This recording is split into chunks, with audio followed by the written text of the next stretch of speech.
channel. I'm Mo.J and we are locked in. This is the recap for episode 5 of Book 4 of Force.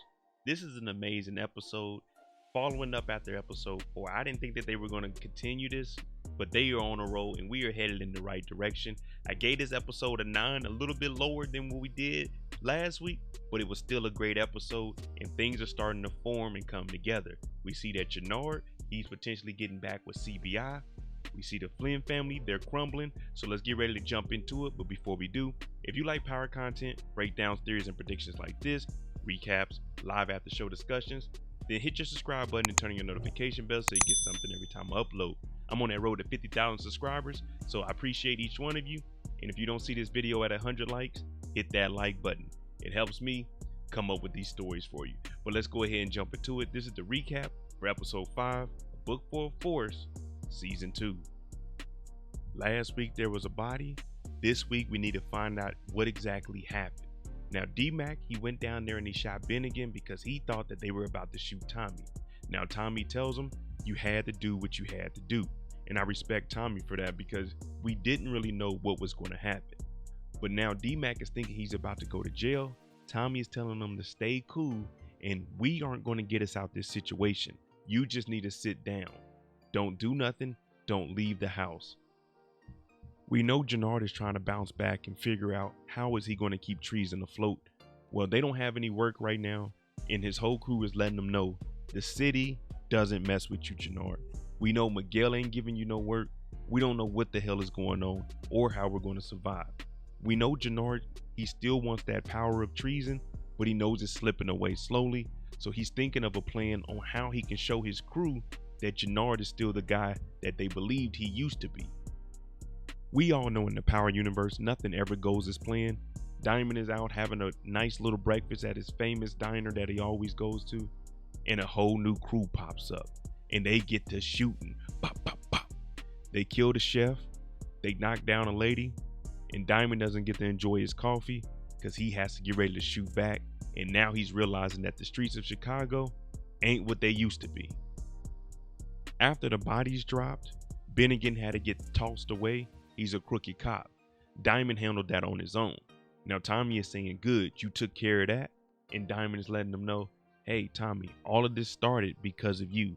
So this episode, we're going to see a reoccurring theme of everyone letting Tommy know, hey, you got us into this nonsense. Now, he took care of Bennigan. Tommy is supposed to be taking care of D-Mac, but D-Mac is outside talking to the police, and we don't know what he's saying. And Diamond is looking like, you need to handle this, Tommy, because this is going to fall on you. This blood is on your hands. JP and Tommy get into it over how Tommy is handling D-Mac. At this point, JP doesn't know what's going on or what happened. D-Mac took the gun, killed Bennigan. Diamond got rid of Bennigan, and now Tommy is telling him you need to stay in the house. They send him upstairs, and Tommy is trying to tell JP, I'll handle it. Now Kate shows up, and we know that Kate loves her grandson. She's trying to figure out what's going on also, but Tommy and JP, they tell her to stand down and get away from this. These two are going to handle whatever the hell needs to be dealt with. We've all been wondering, where was Vic going to go from here? Well, he's talking to his sister, and she's saying that Brendan Doyle is over at the house. They need to link up so they can come up with a plan. At the end of episode 4, he agreed to take out Walter. Well, on the way to Claudia's spot, he gets picked up by the feds. In DeFranco, they have the information linking him to the murder of DJ in season 1. But Vic, he stays solid. He doesn't say anything except for he wants his lawyer. He's not talking to the police about anything or incriminating himself. D-Mac knows he messed up. D-Mac is sitting on the couch. He's texting Genesis because he wants to meet back up with her. They didn't link up like they were supposed to because of the shooting. Now, we know Kate, she's trying to be involved in everyone's life. So she sits down and talks to D-Mac, and it's the woman's intuition that tells her that D-Mac is interested in somebody. Now D-Mac, he don't have the words to describe her, but he says she's hot, and Kate gives him $20 so he can go talk to Genesis right after Tommy and JP told him to go to the room and not leave the house. He's continuing to put himself in danger. Jenard is really out on his luck. He's been kicked out of the crew, kicked out of the neighborhood, can't come back, Big Smurf tells him, you need to get from up out of here. But Jenard doesn't care because Jenard has a plan for him to get back in the game. He's Gucci down, he hops in the truck, tells her to run the chain and come up off those bricks. Jenard, his back's against the wall. He doesn't have anything to lose at this point. So he's taking these risks to prove that he's still the guy that he was yesterday. After Vic leaves the precinct, he heads to his sister's house to talk to Brendan Doyle. When they get there, we have a new hitman. This new hitman's name is Big Red. He said he's better than the Four Horsemen from Dublin. They call him the Apocalypse, meaning he goes in and he gets things taken care of. And allegedly, the hit is going down tonight on Walter Flynn. You can tell that Vic is a little bit hesitant because even at the end of episode 4, he wasn't too confident about going to get his dad, and now he sees that the plan is in full effect. Kenya is our prison guard. She messes with Diamond, and we got a new play going on with King Kilo. Now, King Kilo is locked down. Him, Diamond, they used to talk to each other when they were locked up together, and they had an idea to come up with a coalition, and everyone joined hands, and they all conquered the Chicago streets. Well, Diamond was released, King Kilo is still in here, and they come up with an agreement that Tommy, Diamond, they're going to supply King Kilo. The only issue is King Kilo wants to take 50% of everything, even though he's not the one bringing the drugs into the prison.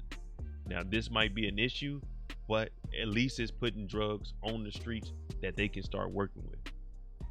Claudia has a lot on her mind, and that's because she's the one that wants to take out Walter. Now, we know that she's going to need the assistance of Brendan Doyle. He brought in Big Red, and he's pushing up on her, but in her mind, she's thinking, what is the first thing I'm going to do for the Flynn organization? Now, they do a little adult situation. They handle that, and it looks like she may end up pregnant, but Brendan Doyle tells her straight up, even if Walter dies, if your brother is alive, Dublin is only going to work with him. So this puts Claudia in the situation of, does she help her brother, or does she fall in line and just take her brother out so she can become the head of the Flynn organization? We get introduced to Diamond and Jenard's father. They call him Big Sid. Now, OG Jesse James, he was the one that told Diamond that your dad was in the hospital, even though you don't mess with him. Now, when they get in here, the relationship, you can tell, is real rocky. When we find out that he left, and Diamond was really put in charge of making sure that Jenard was okay. Now, Big Sid, he knows he was wrong, but he's playing tough exterior, and he doesn't want Diamond to know that he's admitting that he's wrong. Now, Diamond, he understands what's going on, but he still recognizes that this is his father, and just respect-wise, he comes up here to talk to him. Now, Brendan Doyle tells Claudia, listen, we got to move the hit up from 9 p.m. to 8:30. Vic is over at the house, and it's supposed to be him and Walter. He's going to leave, and his alibi would be meeting up with Claudia. Now, he didn't know that Paulie was going to be here. So he gets up and he calls Claudia and say, hey, Claudia, Paulie, he's over at the house. Now, she doesn't mention that the move has been moved up to 8:30 and not 9. So Vic is trying to figure out how he can get Paulie out of this situation so it will only be his dad that gets got. Tommy and JP have the conversation about D-Mac that needed to be had. No one really knew what was going on except for Tommy. So JP is saying, if anything is going on with my son, Tommy, you need to let me know. You can't talk to my nephew like that.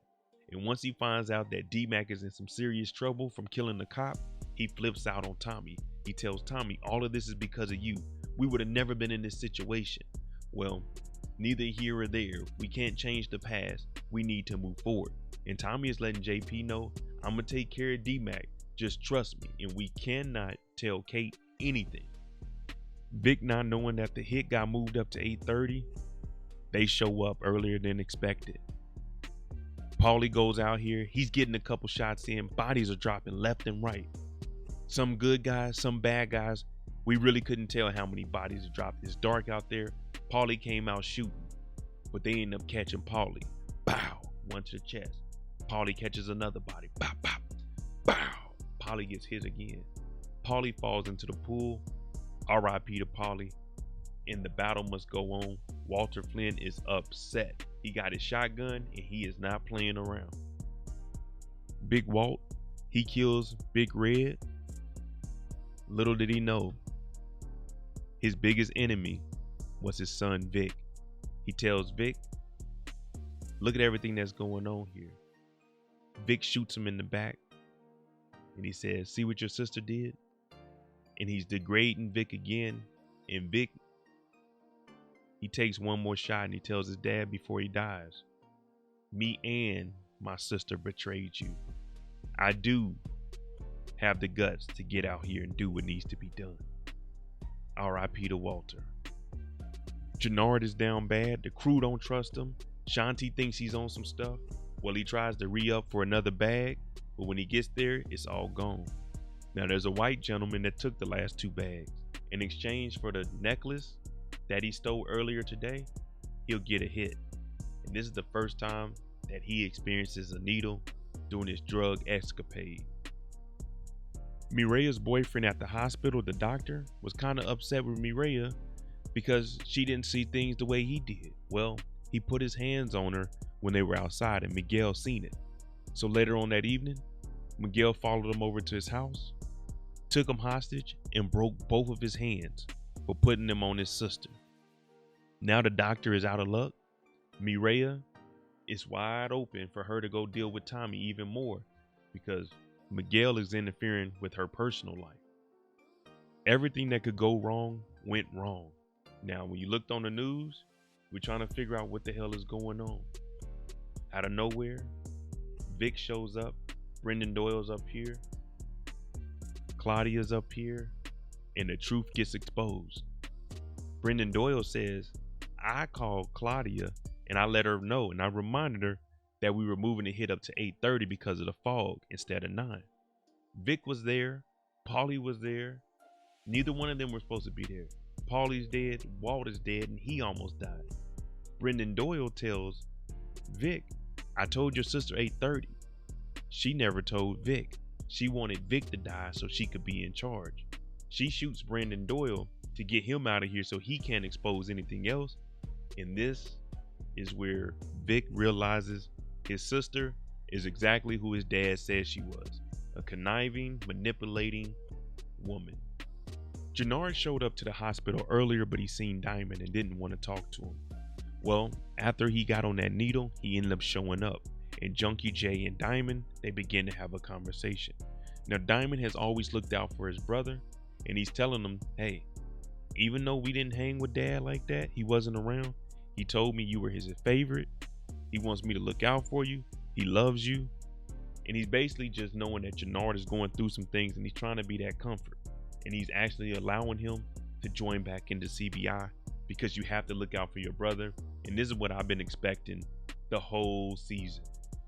Tommy and JP come up with a plan to get rid of D-Mac and handle the situation. Tommy told Diamond, I handled this situation. Now Kate, they can't keep Kate in the loop because if she's in the loop, then we're going to wreck them. This takes her upstairs and it drives her to depression. And she needs something to knock the edge off, and she has a little bag of some powdery stuff. And she takes a couple of lines to ease her mind because at the moment D-Mac is missing and we seen him kidnapped by Big Smurf. Instead of going on a date and making up with Genesis, Tommy and JP, they had D-Mac kidnapped and sent them upstate to Great Shores Youth Academy, Residence Hall. So he's about to go to school out here in the country, and they're going to put him to some good work, working on the farm, the tractors, milking the cows, harvesting the corn. D-Mac really needs some discipline and some order, and he needs to finish school. So they got him out the way so he can't say nothing. Hopefully he doesn't run his mouth up here. And the last thing we see this episode is Vic sitting down with Stacy Marks, telling her he wants full immunity. He'll tell on his sister, and she says the only way you get full immunity is if you sneak into CBI and give us all the information that you can get on Tommy Egan. All right, let me know what you think about episode 5.